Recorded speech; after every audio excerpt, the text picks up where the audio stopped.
Juma Moubarak à tous les musulmans qui nous suivent présentement pour vous souhaiter bon vendredi, qu'Allah exauce vos vœux, qu'Allah accepte vos prières de ce vendredi. Madame, Messieurs, fidèles téléspectateurs, bonjour et bienvenue à ce nouveau numéro de l'émission Bonjour le Faso. Nous sommes ravis de vous retrouver pour ce dernier numéro de la semaine de l'aventure. Alors, pour cette semaine, vous le savez, nous sommes installés donc à Bagré pour vous faire découvrir Bagré Pôle et surtout le centre écotouristique de Bagré Pôle. Et dans ce centre-là, c'est promouvoir l'éco-citoyenneté et puis donc on ne jette pas des ordures là-bas et surtout on a à côté aussi une mer en miniature. On va revenir sur les témoignages concernant ce centre dans un instant. Aujourd'hui, on aura l'information à travers la revue de presse et dans la rubrique invité du jour, nous recevrons une association qui aide les femmes souffrantes de fistules obstétricales. On va en parler également et plus tard, on parlera de sécurité routière et Honoré Onadia sera là pour les rendez-vous du week-end. Merci de nous suivre. Merci d'être avec nous. On part tout de suite et maintenant pour la première rubrique, c'est à la découverte de. Nous partons à la découverte de Bagré Pôle et plus précisément du centre écotouristique de Bagré Pôle. Cette semaine, on va commencer l'aventure maintenant avec la première rubrique, c'est à la découverte de et c'est Bagré Pôle qu'on découvre. Donc on écoute le premier témoignage. Je suis Joël Kapochichi, le directeur d'exploitation du centre écotouristique de Bagré. Le centre écotouristique de Bagré est un complexe hôtelier à vocation touristique et à éducation environnementale. Je tiens à préciser que c'est un centre de profit appartenant à Bagré Pôle. Et ce centre qui a été rénové depuis 2019, aujourd'hui porte tous les services qu'un complexe hôtelier peut avoir. En passant par l'hébergement, nous avons 28 bungalows de divers types en F4, ça veut dire 3 chambres salons, F3, F2, F1. Nous avons, avec toutes les commodités dans ces bungalows, nous avons ensuite des salles de réunion de très grande capacité avec l'effectif qu'il faudra et la commodité qu'il faut aussi à travers le haut débit, à travers la vidéoconférence aujourd'hui où nous avons un haut débit pour les salles. Nous avons un restaurant, nous avons un bar, nous avons une salle de gym. Bientôt, on aura un plateau omnisport avec tous les sports de mai. Je tiens à préciser que le centre écotouristique aujourd'hui est un potentiel vraiment touristique où tout Burkinabé, toute personne doit être fière de ce patrimoine que nous avons dans notre cher pays et que nous offrons à la disposition de la clientèle de toutes couches. Les week-ends, par exemple, ici, nous offrons beaucoup plus d'activités ludiques en passant par la piscine que nous avons, une très grande piscine, nous avons une paillote et nous offrons aussi un buffet ici tous les samedis où on met à disposition les mets locaux à travers ce que nous produisons au niveau de Bagré Pôle. La plage, qui est aussi un joyau du centre écotouristique, est une plage qui va sur 1 hectare où, au niveau de la plage, nous avons une baie aux cocotiers, nous avons un espace de jeu enfant. Nous mettons aussi à disposition au niveau de notre plage des espaces de détente où les clients peuvent venir et aussi s'offrir par exemple des jeux de société et profitant du plein air et de la faune et la flore que nous offre le centre écotouristique. Est-ce que n'importe qui peut se lever comme ça dans le centre ici? Le centre écotouristique est ouvert à toute personne et à toute couche sociale parce que nous avons des tarifs vraiment préférentiels pour toute bourse et toute couche. C'est un centre, comme je l'ai dit, où nous profitons d'abord du tourisme de vision parce que quand nous avons de la clientèle, il y a cette possibilité de faire circuit touristique où ils pourront visiter la plaine, le village des pêcheurs, la plaine risicole, les investissements agro-maraîchers et aussi la transformation du poisson par les dames.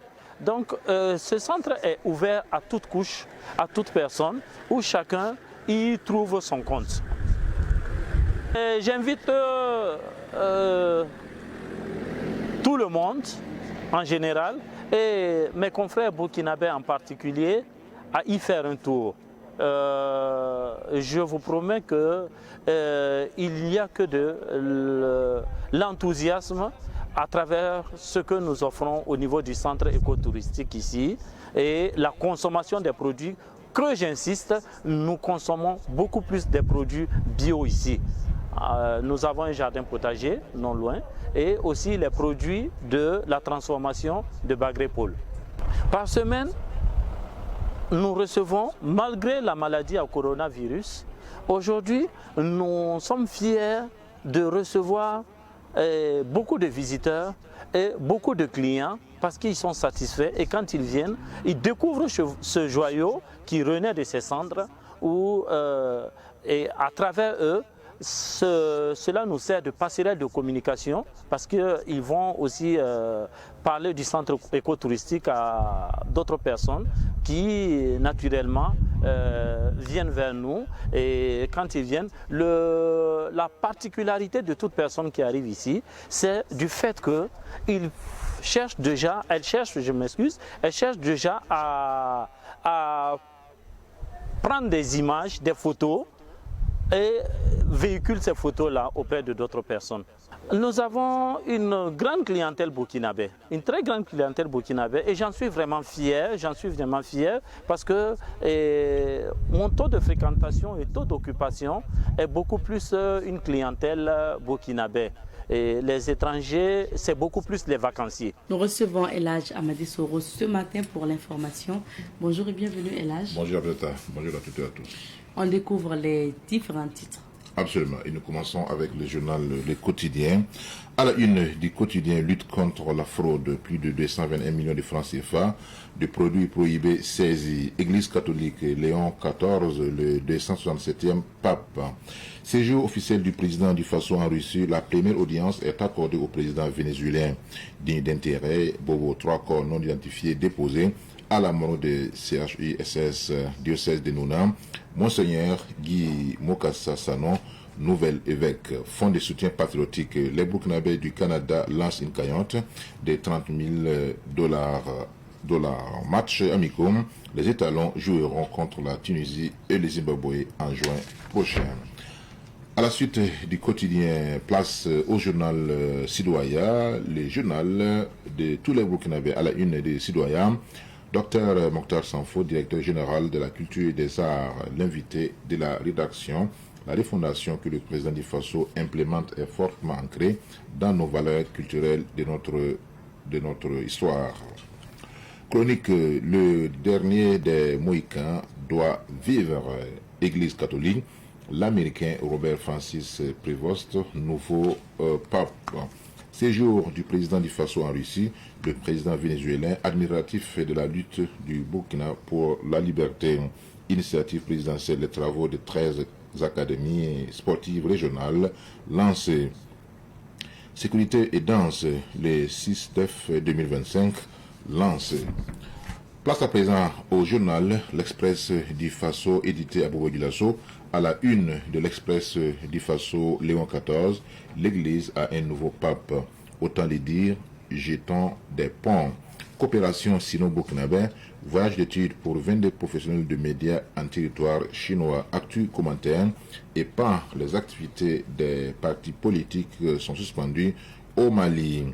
Fait divers quand une blague sépare des frères. Mission spéciale de lutte contre la fraude. Ils trafiquaient des caméléons et des hérissons. Audience du président du Faso en Russie. Nous admirons la lutte que le Burkina Faso mène, le président vénézuélien. À présent, place au journal Aujourd'hui au Faso. à la une d'aujourd'hui au Faso, 8-9 mai 2025, de Paris à Moscou, une célébration géopolitique. Union européenne Burkina Faso, des relations toujours fécondes. Abemous Papam, 8 mai, 16h08 GMT, voici venus les jours de Léon XIV. Mission spéciale de lutte contre la fraude, la douane saisit des produits prohibés d'une valeur estimée à 221 millions de francs CFA. Séjour officiel du président du Faso en Russie, la première audience est accordée au président vénézuélien. News du jour, l'ancienne présidente du CSC, Béatrice Damiba, à Abidjan. AES Maroc, création d'une union des chambres de commerce des pays du Sahel. Les partis politiques toujours pas d'accord au Mali. Et nous terminons avec l'observateur Palga, les douaniers des quotidiens au Burkina Faso à la une de l'observateur Palga. Douane saisie de produits prohibés d'une valeur estimée à 221 millions de francs CFA. Saint-Siège, Léon XIV, 267e pape, une lettre pour l'AIN. Travaux d'intérêt général, il faut rectifier les tirs IB chez le camarade Poutine. Dimanche, funérailles endogènes de Yaba Ténin, 45 ans de l'appel pour le Sahel. Le président du Faso en Russie, première audience avec le président vénézuélien, 80e anniversaire de la Grande Guerre patriotique, table ronde du Burkinabé à Ouagadougou. Merci beaucoup, Elhaj, pour ces titres. On va revenir sur quelques sujets d'actualité. L'actualité est marquée notamment par le séjour du président du Faso en Russie. Absolument, Abzeta. Il faut donc dire que c'est un séjour, le deuxième du genre, après celui donc de 2023, où effectivement le président du Faso, le capitaine Ibrahim Traoré, a donc pris part au sommet de Saint-Pétersbourg, où effectivement il a prononcé un discours remarquable. D'autres même disent que c'est ce grand discours du capitaine Ibrahim Traoré qui a consacré sa stature internationale et sa renommée internationale, puisque ce discours a été traduit dans beaucoup de discours, dans beaucoup de langues plutôt, même en arabe. J'ai même écouté la version arabe, ça m'a fait sourire. Parce que ce sont des thématiques importantes qui ont été développées par le capitaine Ibrahim Traoré, des thématiques qui sont à la fois partagées par l'Afrique et par la Russie. Vous savez très bien que l'histoire est une dynamique. Par le passé, notamment lors de la Deuxième Guerre mondiale, nous allons y revenir, la Russie était à côté de certains pays, notamment l'Angleterre, enfin la Grande-Bretagne, la France, les États-Unis, et c'est ensemble que ces pays-là ont pu vaincre l'hydre nazi, donc l'Allemagne nazie. Aujourd'hui, on se rend compte qu'il y a une évolution des alliances. Nous voyons très bien qu'après l'opération militaire spéciale russe en Ukraine, alors la Russie est, pour ainsi dire, isolée par le monde occidental. Et cet isolement n'a pas prospéré puisque les autres pays de ce qu'on appelle le Sud global n'ont pas suivi l'Occident dans cette politique contre la Russie. Or, par le passé, comme je l'ai dit, c'était des pays qui étaient des partenaires. Et ce discours-là, donc, de Saint-Pétersbourg, a révélé la duplicité, n'est-ce pas, de la position européenne et par rapport de la position occidentale de façon générale par rapport à certaines questions. Donc, ce déplacement, ou ce séjour qui a commencé hier, et qui va se poursuivre jusqu'au 10, donc, sera encore une fois une occasion pour le capitaine Ibrahim Traoré de resserrer les liens avec le président Vladimir Poutine, de faire en sorte que le Burkina Faso, de façon particulière, et l'AES de façon générale, puisse pousser, n'est-ce pas, l'élan qui est déjà enclenché pour une véritable souveraineté, pour une véritable émancipation. Il y a des faits, ce qu'on appelle les coulisses, pour ainsi dire, c'est l'arrivée, du moins le déplacement, le voyage même en tant que tel. Parce que vous avez vu dans les images que c'est un avion d'État russe qui a été dépêché à Ouagadougou, bien sûr pour transporter le président Ibrahim Traoré avec son équipe. C'est une première. Et cela démontre que les relations entre le Burkina Faso et la Russie ont franchi un pas supplémentaire, parce que cela n'est pas quand même coutume de voir cela par le passé. On n'a pas vu ça par le passé. Tout cela, ça conforte les choix stratégiques qui a été opéré par le capitaine Ibrahim Traoré, notamment en procédant à la diversification des partenariats. Vous savez, avec le monde occidental, on a tendance à avoir un partenaire chaque fois négligé, qu'on considère comme voilà, des gens qui ne valent pas la peine d'être considérés comme des chefs d'État. Voilà. Or, avec les autres partenaires, c'est un partenariat d'égal à égal. C'est vrai qu'en matière politique, en matière de relations internationales, il n'y a pas de cadeaux. Voilà. Les États ne se font pas de cadeaux en général. Mais quand on essaie d'évaluer ce que nous gagnons dans ce nouveau rapport-là, avec comparativement à ce que nous avions par le passé, alors c'est le jour et la nuit, il n'y a même pas de comparaison, notamment en termes d'équipement militaire, en termes, n'est-ce pas, d'appui diplomatique, ce qui est très important, parce qu'aujourd'hui, si vous êtes une nation, si vous êtes un pays qui veut se développer, qui veut vraiment s'émanciper, vous avez en face de vous des pays impérialistes qui veulent chaque fois vous maintenir dans cette dépendance. Donc aujourd'hui, vous avez besoin alors d'un pays qui compte, d'un pays qui a un poids diplomatique considérable, comme la Russie, qui est membre permanent du Conseil de sécurité, qui a un droit de veto et qui est considéré comme une grande puissance. Donc, si vous avez ces parapluies-là, vous pouvez effectivement implémenter votre politique de souveraineté, votre politique donc d'émancipation. Au niveau interne, vous devrez également travailler à faire en sorte que tous les indicateurs convergent vers cette vision-là, mais au niveau externe surtout, c'est de pouvoir compter sur des alliés qui sont, n'est-ce pas, fiables. Or, avec le monde occidental, par le passé, on s'est rendu compte que c'était pas des alliés fiables. Pourquoi?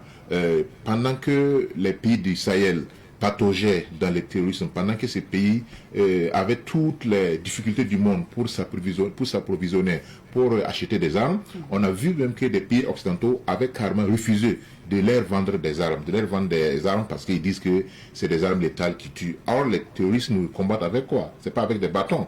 Donc c'est effectivement suite à la diversification du partenariat avec des pays comme la Russie, comme l'Iran, comme la Turquie, que les pays du Sahel ont pu vraiment s'équiper conséquemment en matière militaire. Et en matière diplomatique aussi, et économique, on a vu effectivement je n'oublie pas également la Chine, qui est également présente lors de cette rencontre-là. Donc c'est aujourd'hui le 9 que les festivités vont commencer, le 80e anniversaire de la célébration de la guerre patriotique, parce que c'est la Russie effectivement qui a mis fin à l'expansion nazie lors de la Deuxième Guerre mondiale. On attendra les autres activités pour faire le point lundi.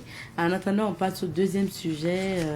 Le monde a un nouveau pape. Absolument. L'Église catholique en particulier a un nouveau pape en la personne donc il a pris le nom de Henri.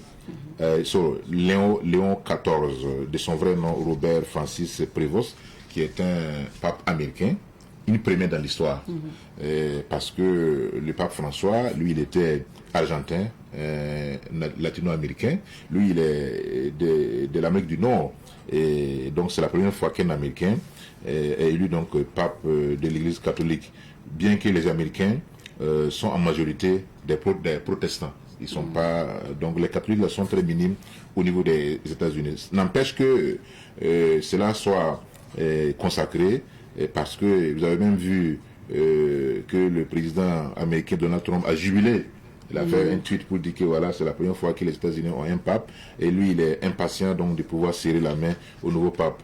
Alors maintenant, quels sont les défis auxquels sont confrontés le nouveau pape? Alors c'est des questions qu'on se pose. Pour l'instant, il n'a pas encore décliné son programme. On ne sait pas s'il va suivre la ligne progressiste du pape François, ou bien il va donc rester un peu donc dans le sillage de Benoît XVI, qui est considéré comme un pape conservateur. Alors donc ici, comme vous l'avez dit, les jours à venir, nous allons effectivement comprendre, avoir une idée précise sur, en tout cas, n'est-ce pas, les orientations papales donc du nouveau souverain pontife. Et les gens aussi oublient, chaque fois je le dis, que le pape est non seulement une figure religieuse, mais c'est aussi une figure politique, puisque c'est un chef d'État. Le Vatican est considéré comme un État, c'est d'ailleurs le plus petit État du monde, et qui a son administration, qui a tout. Et ce vote-là, bon, ça n'a pas trop traîné, puisque c'est après le troisième vote que comment on appelle ça? La fumée blanche est sortie.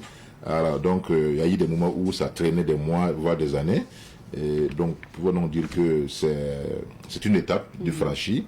Et nous lui souhaitons en tout cas beaucoup de succès, beaucoup de courage, parce que dans le monde, on a besoin de l'apport de tous. On a besoin de l'apport des politiques, on a besoin de l'apport des religieux, de l'apport des journalistes et communicateurs, bien sûr, des opérateurs économiques, pour asseoir un monde de paix, un monde où il fait bon vivre. Et pour cela, alors aucune action de solidarité, aucune action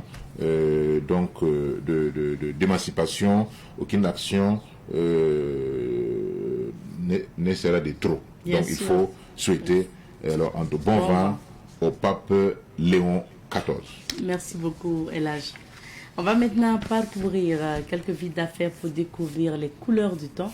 C'est à travers la météo. Nous recevons pour en parler aujourd'hui donc Dr Itegré Ouedraogo. Il est le président de l'association ARENA, l'association Renaissance. Bonjour à vous, docteur. Bonjour, madame. Bienvenue. Merci. Alors, nous sommes également avec Madame Ouedraogo Nezongo Rasmata, secrétaire générale de l'association ARENA et coordonnatrice des activités de prévention et de réinsertion sociale. Bonjour. Bonjour, madame. Bienvenue. C'est vrai que quand on parle de fistule obstétricale, le volet prévention et réinsertion sociale est très, très, très important. On va y revenir. Mais avant, faisons plus connaissance, docteur, avec ARENA. Qu'est-ce qui vous a poussé à créer ARENA? Alors, merci, madame. En fait, notre motivation principale était d'apporter vraiment notre goutte d'eau à la lutte contre la fistule obstétricale au Burkina Faso. Et nous avons, durant une dizaine d'années, travaillé dans le domaine au niveau du Niger. Et à un moment donné, nous nous sommes dit le Burkina Faso était confronté à la même problématique et c'est chez nous. Et donc, il était temps peut-être de faire un retour au bercail. Et voilà, c'est comme ça que la motivation est venue. Particulièrement, nous avons une citation de Louis Pasteur qui dit « Jeunes gens, dites-vous d'abord qu'ai-je fait pour mon pays jusqu'au moment où vous ayez cette image bonheur de penser que vous avez contribué au bien, au progrès de l'humanité. » Et ça, c'est vraiment une motivation forte pour nous. Voilà. Alors, c'est en quelle année que vous implantez l'association? Alors, nous avons fondé l'association en novembre 2016, mais nous avons effectivement commencé nos activités au Burkina Faso en 2018 pour des raisons de calendrier, parce que comme je disais, nous étions au Niger, donc il fallait fermer la page là-bas avant de rentrer. Donc, nous sommes officiellement au Burkina Faso depuis 2018. D'accord. Et quelles sont les missions et objectifs de cette association? Alors, notre mission principale est vraiment de contribuer à l'élimination de la fistule obstétricale. Et nous disons éliminer parce qu'il faut l'éliminer. Et en assurant particulièrement des soins holistiques. Et ce mot, il est vraiment important pour nous. À des femmes qui souffrent de fistule obstétricale. Et en assurant une réinsertion socio-économique et une autonomisation à ces femmes-là. C'est vraiment la mission que l'association Renaissance s'est donnée. Et la particularité de cette association, c'est que vous accompagnez et aidez ces femmes gracieusement, celles souffrant de fistule obstétricale. Exactement. Comme vous savez, à l'instar de la communauté internationale, les autorités burkinabées ont déclaré que la prise en charge de la fistule obstétricale doit être complètement gratuite. Et l'association Renaissance s'est engagée à accompagner dans ce sens. Et ce que nous faisons, c'est que, en tout cas, nous mobilisons des fonds auprès des partenaires qui nous accompagnent, en sorte que les soins de ces femmes-là soient complètement gratuits à leur niveau. Voilà. Alors, on parle maintenant du volet prévention et réinsertion sociale, je le disais tout à l'heure, et le docteur même l'a évoqué encore. Ces femmes souffrant de fistule obstétricale sont, quoi qu'on dit, souvent rejetées. Quelles sont les activités que vous menez pour que ces femmes retrouvent, se réinsèrent dans la société? Merci madame. Bon, nous avons des activités de saponification et de perlage. Donc des activités génératrices de revenus. Okay. La formation en saponification, perlage et aussi en couture. D'accord, donc les formations principalement pour qu'elles apprennent un métier. Oui. Ok. Et aussi, ils bénéficient aussi d'un appui psychologique, l'éducation sur la santé sexuelle et reproductive de la femme. Et à part ça, on octroie des fonds aux femmes qui ont déjà des activités qu'ils faisaient avant ou bien de relancer des petits commerces pour survenir à leurs besoins quotidiens. Bien sûr. Alors, docteur, on parle de fistule obstétricale, mais c'est bien qu'on découvre encore plus cette maladie. Et pour ceux qui ont entendu parler, mais ne savent vraiment pas de quoi il s'agit exactement, c'est quoi la fistule obstétricale? Alors, avant de définir le concept, je vais dire l'impact. Pour compléter un peu ce que Mme Ouedraogo venait de dire. Parce que la fistule obstétricale affecte l'être complet de la femme. Et en général, en tant que chirurgien, je l'ai dit, j'aurais voulu bien dire que la chirurgie finit avec tous les problèmes, mais ce n'est pas vrai. Nous ne faisons que fermer les trous. Et on sait que même après la fermeture de la fistule, il y a au moins 40% de ces femmes qui ont des idées suicides. Alors, progressivement, au cours de la mise en œuvre du programme, et sur la base des données évidentes, l'association Renaissance a commencé à introduire ce que nous appelons les guérisons de traumatisme. Et ça fait partie de notre programme de réinsertion sociale. Donc, Mme Ouedraogo et notre équipe, c'est des facilitateurs de ces sessions-là, et ça contribue à la guérison. Alors, pour revenir à votre question, il faut dire que la fistule, comme telle, c'est une communication entre deux organes. Et quand nous parlons de fistule obstétricale, particulièrement, c'est une communication entre la vessie et le vagin, ou entre le rectum et le vagin de la femme, mais qui est due à un traumatisme au cours de l'accouchement. Donc, une complication de l'accouchement. Et ça va conduire à une perte constante d'urine ou de sel par le vagin. Et à certains moments, à environ 10 à 15% des femmes, c'est une combinaison des deux. Sel et urine. Et ça passe par le vagin. Et passe par le vagin et c'est constant. Donc par concept, on peut déjà déduire toutes les conséquences de cette affection sur la vie de la femme. Bien sûr. Avant de parler de conséquences, c'est bien que vous avez évoqué un peu la cause. Vous avez parlé de l'accouchement. Éclairez-nous davantage. Ça peut arriver c'est dû à quoi? Alors, il faut dire que sur le plan santé publique, nous avons identifié un certain nombre de facteurs, mais il faut dire que toute grossesse est à risque. Oui. Nous savons que 15% des femmes qui prennent une grossesse vont présenter une complication. Et on ne sait pas c'est qui. Alors, en ce qui concerne particulièrement la fistule obstétricale, alors c'est un problème de passage de l'enfant. Et ça peut être parce que l'enfant est grand ou gros pour passer. Ça peut être parce que sa position est mauvaise et parce que l'expulsion a un problème. Alors, le temps normal de l'accouchement va être allongé. Et normalement, quand vous avez un travail d'accouchement qui dépasse déjà 12 heures, vous pouvez déjà commencer à dire que c'est un travail d'accouchement qui commence à avoir des problèmes. Voilà. Et là, quand ça passe, la partie de l'enfant qui va se présenter au niveau du bassin de la femme va comprimer par devant la vessie avec, vous verrez bien qu'au niveau de la ceinture, il y a un os devant. Ça va comprimer la vessie avec cet os qui ne peut pas, qui n'a pas de possibilité de s'étendre. Alors, la première des choses qui fait, c'est que cette compression, avec une certaine durée, coupe l'afflux du sang à ce tissu de la vessie. Et en coupant l'afflux du sang, le tissu va mourir. Alors, donc, il faut dire que environ le travail qui dure 72 heures ou plus, 90% de ces femmes perdent le bébé. Et se réveille pour se retrouver après avec une vessie qui est déchirée ou un rectum qui est déchiré et avec des urines et des selles qui sortent par le vagin. C'est grave ça. Ça veut dire que c'est essentiellement en fait causé pendant l'accouchement en fait. Exactement. La fistule obstétricale.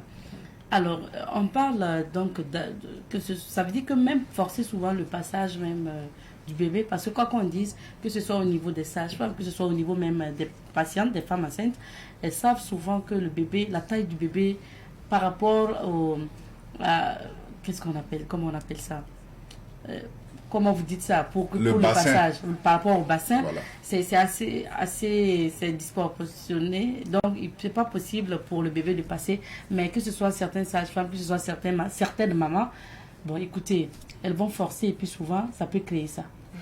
Alors c'est pourquoi justement l'importance du suivi prénatal. Oui. Parce que le suivi prénatal permet à la sage-femme, au gynécologue et même là où il n'y a pas de sage-femme ou gynécologue, nous avons, en tout cas avec les efforts des autorités sanitaires aujourd'hui, nous avons des agents de santé un peu partout.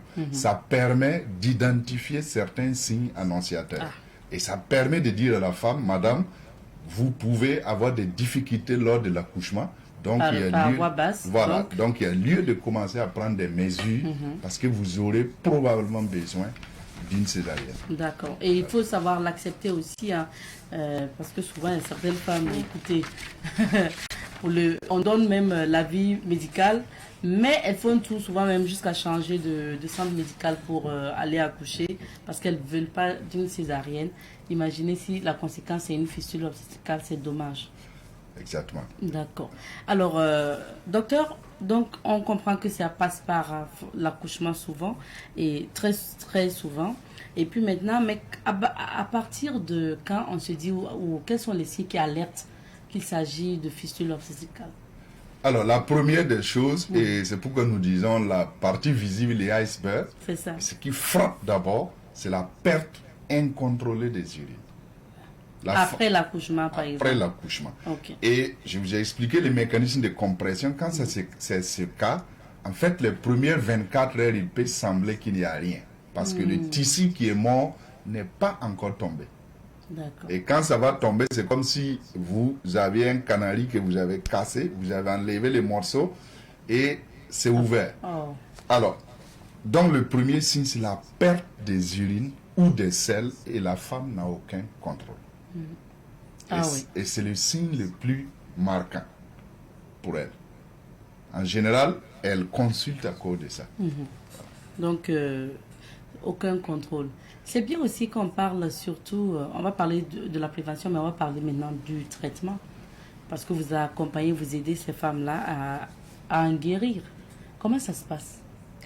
Alors, je crois que j'ai commencé par vous dire que les soins à ces femmes, c'est complètement gratuit, elles n'ont pas à payer. Oui. Personnellement, je n'aime pas le terme gratuit. Et je dis ça à mes patientes, je dis, ben, écoutez, je n'aime pas gratuit parce que vous n'avez pas payé, mais il y a quelqu'un qui a payé. Et là, c'est un peu compliqué. Subventionné, voilà. J'ai envie de dire alors. Voilà, je crois que c'est le mot. Alors, il faut dire que nous croyons que le traitement de la femme victime de fistule obstétricale est un traitement multidisciplinaire. Alors, ce n'est pas une chirurgie à la légère. Parce que quand nous partons pour réparer la fistule, il y a une triple vision. Vous voulez rétablir la continuité de l'appareil digestif ou urinaire pour arrêter cet écoulement d'urine ou du sel. Alors, en fonction de la gravité de la lésion, cette chirurgie même d'abord peut être complexe. Et parce que vous pouvez fermer la fistule et pour différents facteurs qui arrivent, elle ne peut toujours pas contrôler les urines. Alors, dans ce cas, pour la femme, votre chirurgie est un échec. Et souvent, ça c'est lié aussi au temps qu'on met avant de venir, de se faire soigner. Oui, mais certaines femmes ne durent pas aussi avant de... Oui, bon, ça, l'accès aux soins, c'est un problème essentiel. Et ça, je pense qu'aujourd'hui, même au niveau international, on est en train de débattre sur ça. Parce que, justement, nous n'avons pas suffisamment des chirurgiens outillés pour le traitement adéquat de cette pathologie. Mais je disais tantôt qu'il faut non seulement fermer d'abord cela, mais il faut réfléchir à la vie sexuelle de la femme. Parce qu'il ne s'agit pas de fermer juste la question de l'urine ou des selles, mais il faut réfléchir qu'elle doit avoir une vie sexuelle après. Et qu'elle doit avoir une vie reproductive après. Donc cette triple vision, elle est importante. Surtout quand nous sommes dans un contexte, il faut dire que la fistule est bien plus fréquente, justement dans les pays en voie de développement. Et nous avons des facteurs culturels. Aujourd'hui, il y a plusieurs études dans différents pays où quand on interroge les femmes, ça veut dire que la question de la procréation est un facteur important pour la considération de la femme. Bien sûr. Et donc, en les soignant, il faut réfléchir à tout cela. Ah oui, voilà. Triple défi oui. Pour vous. Mais vous arrivez quand même, j'ai bien envie qu'on donne une idée, peut-être en termes de chiffres, jusqu'à ce jour, combien de femmes vous avez pu aider, par exemple? Alors, depuis 2018 que nous intervenons au Burkina Faso, j'ai envie de dire que nous avons commencé à intervenir dans un centre médical au niveau de Ouayalgué.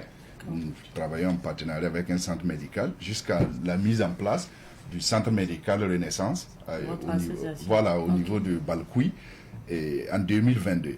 Bon, nous prenons en charge ces femmes au niveau de ce centre et souvent nous faisons en campagne en collaboration avec le centre hospitalier universitaire de Bobo-Dioulasso. Alors, nous avons contribué à prendre en charge plus de 1000 femmes à ce jour au Burkina Faso. Et en tout cas, les taux de guérison, et quand nous disons guérison, parce que ces femmes, nous les suivons, au moins tous les 3 mois, tous les 6 mois, pour voir ce qui se passe. Et le taux de guérison, en tout cas, est au-dessus de 90%. Ce qui n'est pas... on aurait voulu 100%, mais malheureusement, nous savons, dans le monde de la fistule obstétricale, nous savons qu'il y a 5 à 10% des femmes que vous ne pouvez pas réparer les problèmes avec la voie classique. On a besoin d'autres types d'interventions. Ok. Alors, on va parler un peu du volet social avec Madame Ouedraogo. Pour ces femmes-là, le docteur l'a dit, c'est un peu culturel chez nous. Imaginez une dame qui, après un accouchement, se retrouve avec des urines et puis des selles qui sortent sans qu'elle ne sache, sans qu'elle ne puisse contrôler et tout. Ça peut être quoi comme impact sur sa vie et puis sur la vie de sa famille, la société? Elle vit quoi au quotidien? Vraiment, l'impact est désastreux. C'est durant la mise en œuvre de nos activités, nous avons remarqué que ces femmes victimes de fistules obstétricales souffraient bien plus que d'un simple traumatisme acquis lors d'un travail d'accouchement. Leur vie symbolise comme le deuil dans la famille. En allant du père du bébé, les urines qui coulent sans fin, elles s'isolent avant qu'on l'isole même, abandonnée ou divorcée par le mari. Et du coup, c'est vraiment désastreux. Voilà. Et la pauvreté et leur statut social inférieur, là, vraiment, nous voyons que c'est la cause et aussi une conséquence. Docteur, vous avez même évoqué le suicide. Oui. Qu'il y a des femmes qui pensent à ça, qui ont des idées suicidaires à cause de ça. Oui, exactement. Alors, comme elle disait, je fais une parenthèse pour vous dire quelque chose que nous avons, quand nous avons commencé ici. Oui. Et globalement, quand vous regardez les statistiques, vous trouvez que 80 à 85% de ces femmes disent « je suis divorcée ». On m'a divorcé. Alors, quand nous sommes arrivés au Burkina, et parce que nous faisons de la collecte des données, vraiment un volet important de notre intervention. Et on s'est rendu compte que 80 à 85% de nos femmes disaient « je suis mariée ». Mais nous avons fait exprès, nous avons fait l'analyse de ces données que nous avons partagées avec nos partenaires. Et certains ont dit « non, mais c'est pas vrai ». Parce que voilà ce que la littérature décrit. Et nous avons dit oui, mais voilà ce que nos femmes décrivent. Il faut que nous comprenions qu'est-ce qui se passe. Et le problème était simplement une question de culture. chez nous, en réalité, si on regarde concrètement dans nos cultures, le vocable divorce n'existe pas. Donc, elle est dans la famille, mais elle n'a pas une vie de couple. Oh. Et là, c'est même traumatisant parce que même quand elle a l'information par rapport aux soins, elle est obligée d'avoir l'autorisation pour s'y rendre. De ce mari qui n'est plus un mari véritablement. Exactement. Et là, ça complique la situation. Parce que dans les pays où on dit elle est divorcée, elle est libre. Oui. Et on a compris qu'en général, quand la mère de la femme vivait toujours, elle avait beaucoup plus de soutien. Voilà. Chez nous, il y avait cette différence. Alors, quand vous prenez, vous avez une femme qui souffre de douleur de l'enfantement, durant 3, 4, 5, on a des femmes qui ont souffert 7 jours. Quand même. Elle se réveille, on dit, ben, madame, votre enfant n'est pas vivant. Deuxième choc. Après, elle se retrouve que ses urines, elle n'arrive pas à contrôler. Troisième problème. Et les regards de votre entourage vous réduisent à 0. Waouh. Et souvent, j'ai l'habitude de dire, elle était une fille, une femme, une mère. En 4 jours, elle est devenue personne. Elle a perdu complètement son identité. Et ça, c'est un choc terrible. Bien sûr. Voilà. Est-ce que il y a un accompagnement psychologique? Je pense que vous en avez parlé. Parce que ça joue aussi, ça joue surtout sur le mental. Si des femmes pensent à se suicider. Oui, effectivement, comme ce que j'ai dit, il y a dans certains pays où les programmes sont bien plus développés que ce que nous mettons en place, ils ont des psychologues cliniciens qui sont là. Et il y a certains centres qui utilisent des aumôniers. Alors, nous avons des assistants par moment, pas de psychologues qui nous donnent assistance, mais nous avons mis en place ces cadres de guérison de traumatisme. Ok. Voilà. Pour parler quand même à ces femmes. Pour parler, voilà, ça permet aux gens de comprendre, voilà, que c'est une douleur, c'est un problème, il existe, voilà, mais il faut aller pour la solution. Ce n'est pas fini. Ouais. Alors, parlons maintenant de prévention. C'est important, surtout aussi que nous parlons de prévention. Comment on peut prévenir la fistule? Alors, la prévention, il faut d'abord dire que quand nous parlons de fistule, nous disons que les facteurs qui favorisent la question de la fistule se trouvent dans la communauté. C'est logiquement la pauvreté, le manque d'autonomie de la femme, l'ignorance, etc. C'est des facteurs favorisants et surtout un problème d'accès aux soins d'urgence au moment où elle en a besoin. Alors, comment prévenir? J'ai fait tantôt mention du suivi prénatal, qui est important. Parce que nous croyons que si le problème est posé et si les mesures sont prises à temps, nous évitons la fistule. C'est l'idéal. Alors, il faut aussi prendre des mesures contre les facteurs qui favorisent les problèmes. Les mariages précoces. Nous savons qu'une femme, une fille mariée précocement a plus de risque d'avoir un bassin qui n'est pas mature. Les mutilations génitales. Alors, il y a des types de mutilations génitales qui arrivent au point même d'affecter le passage au niveau des organes génitaux de la femme. Alors, ces facteurs-là, la nutrition par exemple, il faut que les gens s'alimentent bien pour que leur développement soit bien. Alors, les questions de sensibilisation de la communauté sont dirigées à comprendre ces choses-là et à enlever certaines croyances. On dit souvent que elle a eu ces problèmes parce que certainement c'est une punition, c'est une malédiction, etc., etc. Donc, au niveau de la communauté, qu'est-ce qui peut être fait? La sensibilisation d'abord. Dans nos contextes, les leaders communautaires sont influents. Il faut que nous puissions avoir leur compréhension et leur engagement. Au niveau politique, il faut pouvoir avoir des lois qui favorisent, c'est-à-dire l'élimination de ces facteurs qui favorisent l'apparition de la fistule. Bien sûr. Et il faut avoir des lois qui favorisent l'accès des femmes aux soins. Parce que c'est un problème d'inégalité. Et il faut combattre ces inégalités. Oui. Voilà. Alors, on va parler maintenant de votre activité du 23 mai à venir. Alors, chaque 23 mai, donc, c'est la célébration, ou non pas la célébration, hein, c'est une journée de réflexion ou de lutte contre donc, la fistule obstétricale. Et vous avez décidé de marquer ce 23 mai-là. Déjà, docteur, une journée quand même où on réfléchit sur cette maladie, qu'est-ce que ça représente pour vous? Alors, je pense que ça, c'est vraiment un grand pas que la communauté internationale a fait dans le cadre de la lutte contre la fistule obstétricale. Ouais. Il faut que je vous dise qu'au niveau même des Nations Unies, on a déclaré la fistule obstétricale comme une violation des droits de l'homme. Et cette journée a été vraiment instituée pour réfléchir dans le cadre global de la fistule et vraiment pour mobiliser la communauté en faveur de la lutte contre la fistule obstétricale. Actuellement, nous, selon l'engagement de la communauté internationale, nous regardons à 2030.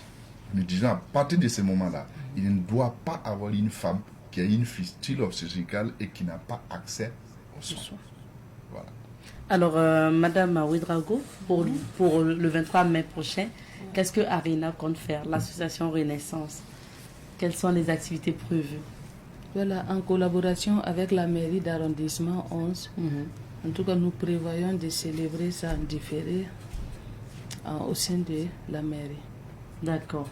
Ça sera quoi comme activité? Sensibilisation ou soins? Je ne sais pas.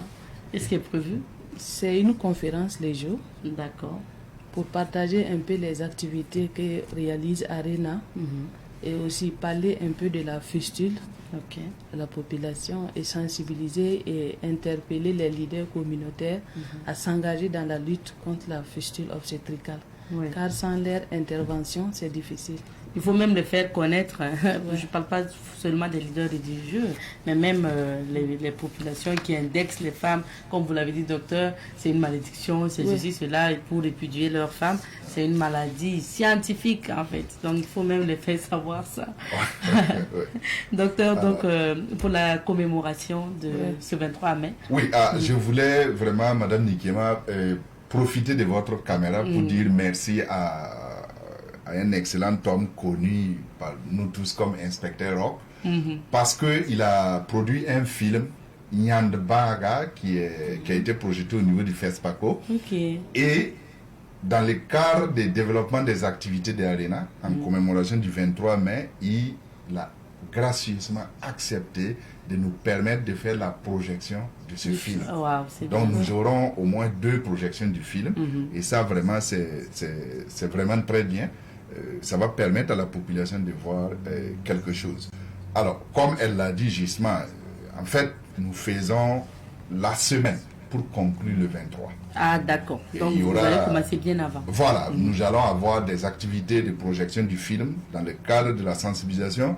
Nous allons avoir des activités de sensibilisation et d'échange avec des étudiants au niveau des universités parce que nous pensons que la jeunesse est un maillon important dans la lutte contre la fistule obstétricale.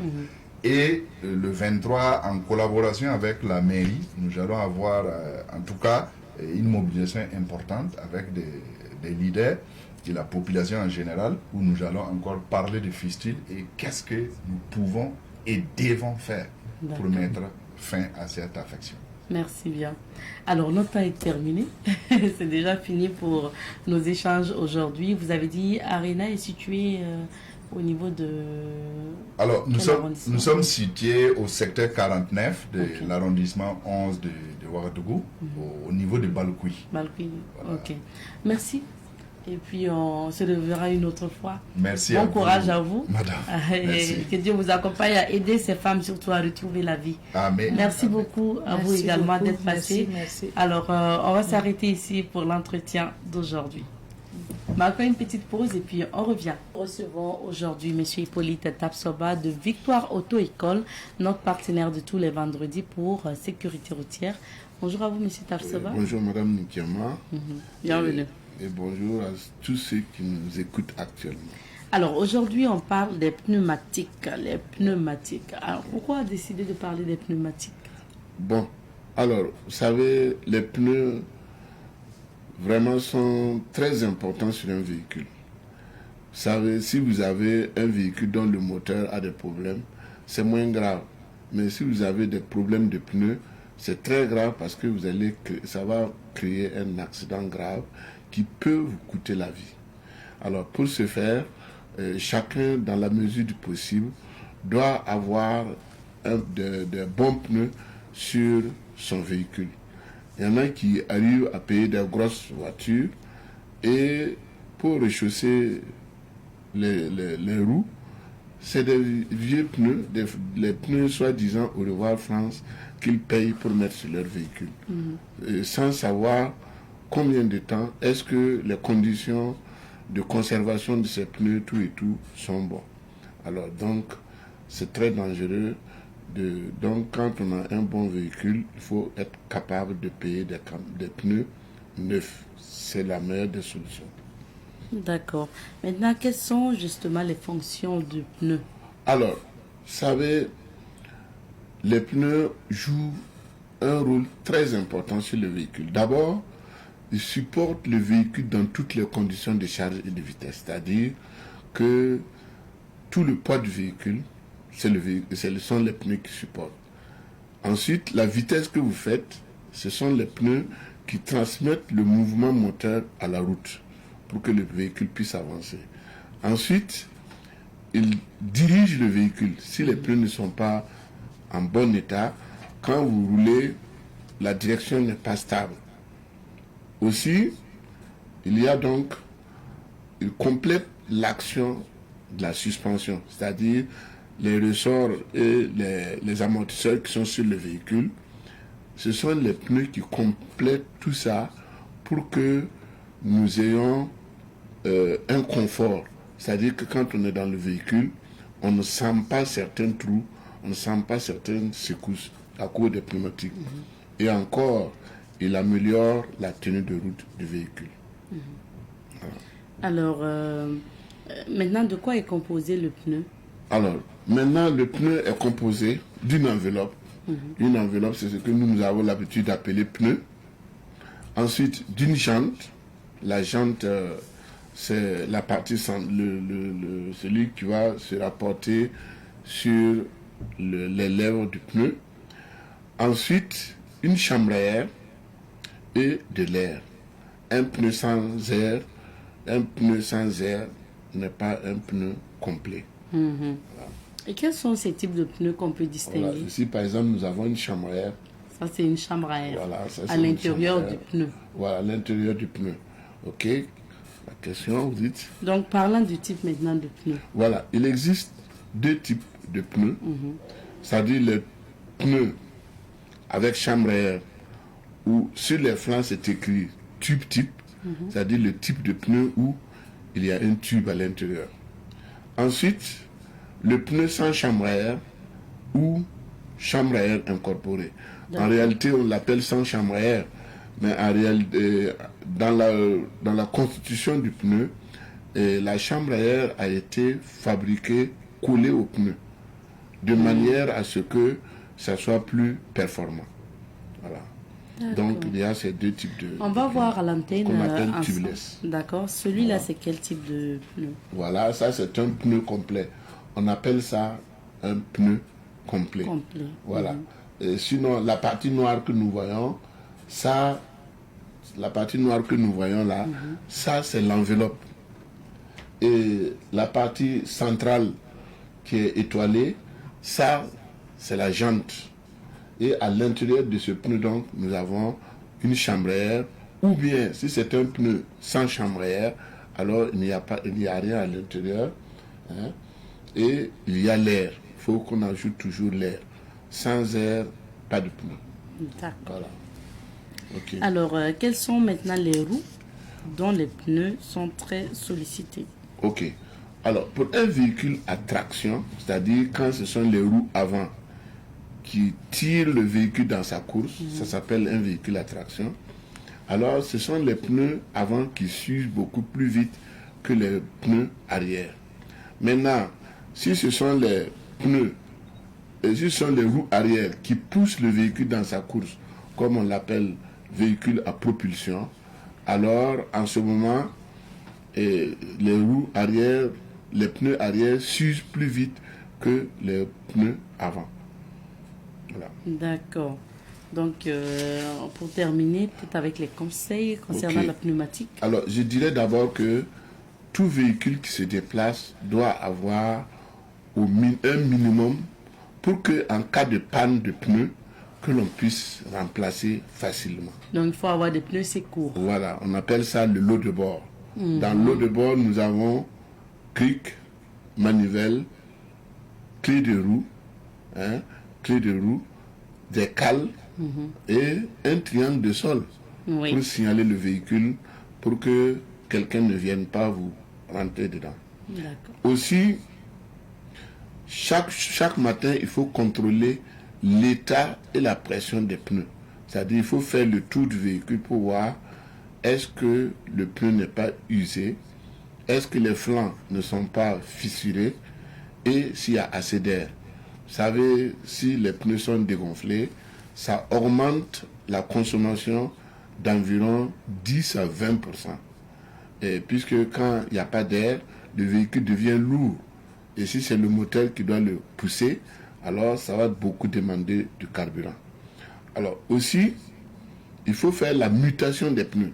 Muter les pneus, c'est prendre les pneus arrière et les monter à l'avant et les pneus avant vers l'arrière.